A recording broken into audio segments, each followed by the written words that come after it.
about Jesus. Does it help at all to think of it as, in essence, a uniform? That is, the other vocations that we uniform so that we know who they are and what they're doing. And in some way recognize the authority that goes along with all of that.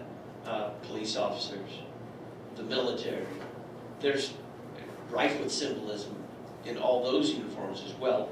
The average Joe expects his local police officer to wear his uniform, understands implicitly what that's all about, might balk at the pastor doing the same. Do you think that helps at all?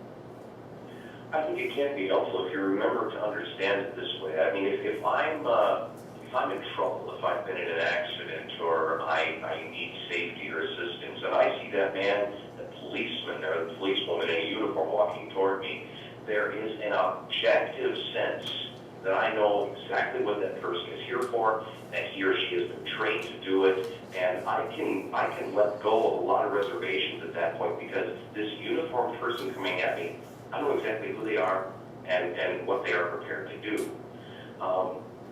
Now, even more so for the pastor wearing vestments, there's even more objectivity, because Christ really, even as much as Christ would stand behind the police officer or the soldier or whoever wears a uniform, indeed he does in their calling, but in the pastor's calling, it's even more so, because it has even less to do about the pastor, who is the man, than it does the policeman, who is the man. I mean, we're all fallible, but Christ promises through the pastoral office to do things as he would do. His word does what he says it will, despite the man. Even more so than a police officer, perhaps. You know that you can count on Christ being there, and you're not distracted by the human being who is your pastor when he is in vestments. So there's an objective sense to uniforms all over, and vestments, even more so than others perhaps, does fall into that. Why is it, especially in the case of the pastor, important that the man be covered, or that you could even go so far as to say to hide the man himself? Right. Well, we remember John the Baptizer's words in John's Gospel in the 3rd chapter, where he was telling his disciples and steering them away from himself toward Jesus, because he had prepared the way, John had, and now it was time to follow Christ.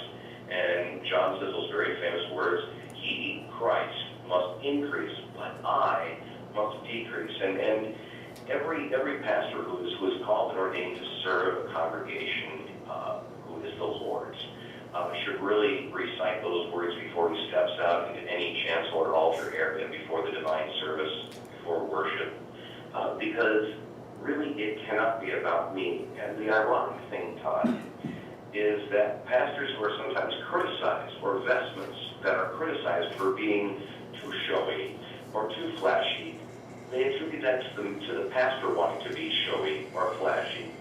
But really, one effective way of ensuring that the pastor decreases and Christ increases is vestments. There's no expensive suits or fancy silk ties. There's no, on the other end of things, casual blue jeans and t-shirts, because either side of that, the suit or the jeans, are going to point to the man. But vestments hide the man so that Christ is not obscured. It's a more objective way of bringing forth Christ than anything individually we can ever do as people. We're talking with Pastor John Solberger. He's pastor of Emmanuel Lutheran Church in Louisville, Nebraska. He's authored an article in the latest issue of Higher Things magazine titled, "Why Do Pastors Wear Vestments?" When we come back, 10 more minutes with him. 1-877-623-MY-IE, 877-623-6943. Email us here in the studio, talkback at issuesetc.org. Send us a tweet at issuesetc. After 10 more minutes with Pastor Solberger, Pastor Thomas Messer will join us. We'll walk through the Old Testament history and fulfillment of the Feast of Weeks. We're coming to you live this Tuesday, January the 11th. 1-877-623-MY-IE. Talkback at issuesetc. Go to the support page. Wear vestments. Pastor John Solberger is our guest. It's Tuesday afternoon, January the 11th. John, how would you respond to someone who says, look, I understand the point you're trying to make with the vestments, but it creates a barrier in our culture. People don't understand what they're seeing, and therefore it goes back to kind of the archaic thing. It looks old-fashioned. It's inscrutable. How would you respond to that cultural barrier argument? Well, there are a couple of responses, and I suppose the first one would have to be, if that's what you think, are you willing to learn why the vestments are where they are? I know they seem to be a barrier, but that's only because they're not explained. We don't understand what they're for. And the discussion we had previous to the break would very simply describe that the divine service is unlike any other environment or setting that we find ourselves in. It's where heaven meets earth. It cannot be about the human things. Everything, not just the vestments the pastor wears, but everything in church is really intended to be otherworldly, that is, heavenly. And if things aren't as they seem, we really shouldn't see them as barriers, but as, for lack of a better term, special or more unusual than in a better way than our everyday lives are here in this fallen world. The other way that I would respond to them is that if there's a barrier there that the vestments are causing for someone, perhaps that's a blessing in disguise.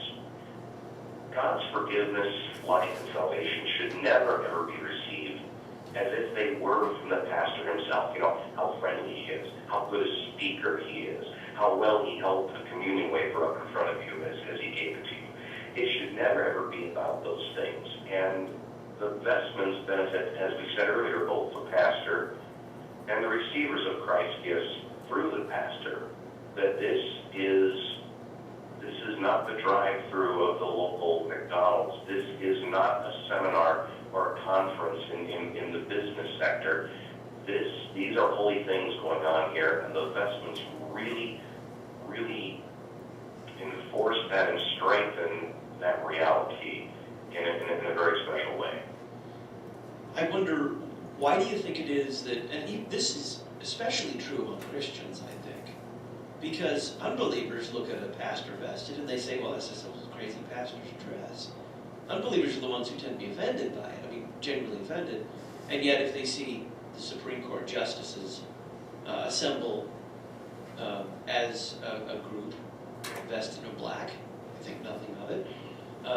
They see perhaps, who knows, a king, the Queen of England. She's got an ermine stole on or something like that.